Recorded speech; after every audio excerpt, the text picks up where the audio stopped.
Vishnu ji and said, every time you have a temple, you have a picture. It is always Garuda. Why not me? This book had covered right from Bible to Greek mythology, Ramayana to Mahabharata. It gives us as a lesson to not only emulate as a leader in ourselves, but to also give it to the newer generation who's preparing to become the next generation leaders.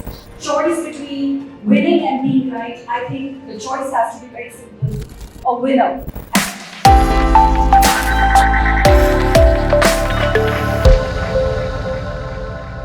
For the people who really want to know what it takes to become a great leader, I would strongly recommend this book. You know, I have a 12-year-old daughter.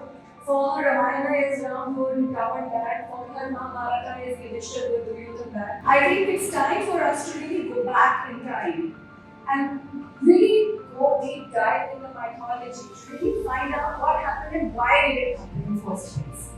So out of the book, because there is so much to talk about, there are 3 key things which I really want to tell my team, and I specifically told my team this morning to read these few chapters, out of which 3 excerpts are here.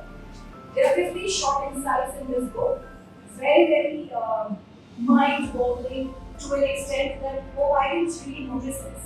This book had covered right from Bible to Greek mythology, Ramayana to Mahabharata, has gone deep dive, east, west, everywhere, even Islam, to really pick up what has been done in the past and what can it give us as a lesson to not only emulate as a leader in ourselves, but to also give it to the newer generation who's preparing to become the next generation leaders.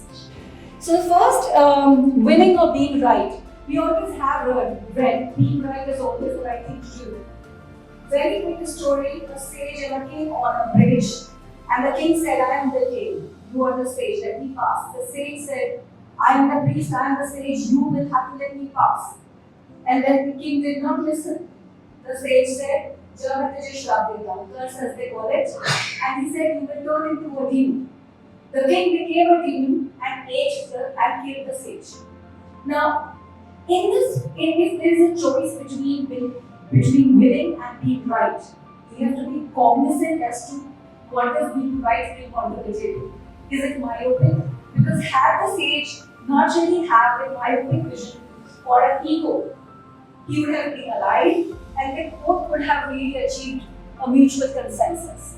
So if it has to be, as a leader, choice between winning and being right, I think the choice has to be very simple, a winner. And that is what it takes. Proactive Garuda is what I told my grandhead this morning. I said, please read this chapter. And she said, why?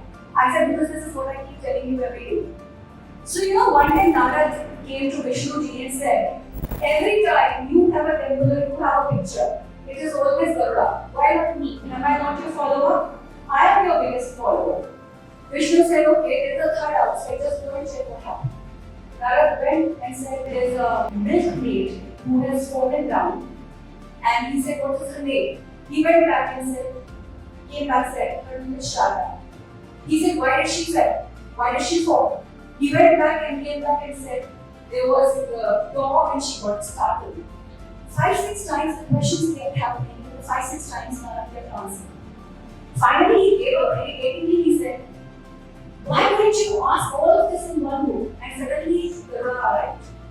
And that's why Vishnu said, why don't you go check out what happened outside? Garuda came back and he said, that maid called Sharda fell down, milk is spilled, she had only one tumbler, half a tumbler is gone, half a tumbler left, you can buy it, it is at 50, whatever, paisa or whatever. And that's what Vishnu said. That if you are doing exactly what I'm telling you, you go back and do what I asked you, then it's not a legal trait, because I'm not going to follow you.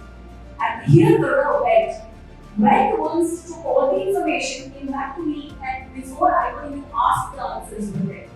So if the leader is asking, okay, we can see conference happening in Goa, and you are a brand head or a leader or whatever, then you must have 50 questions before to be brought to the leader. And that was a lesson to my team this morning. So be a proactive Garuda.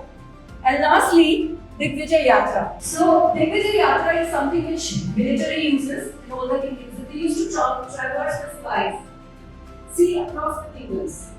I think do not work in silos is what this story said. You need to traverse the sky across departments, across places to be able to have one vision about the entire organization, and two, having the view which is far more cogent and cohesive than having a single-minded view on just your work.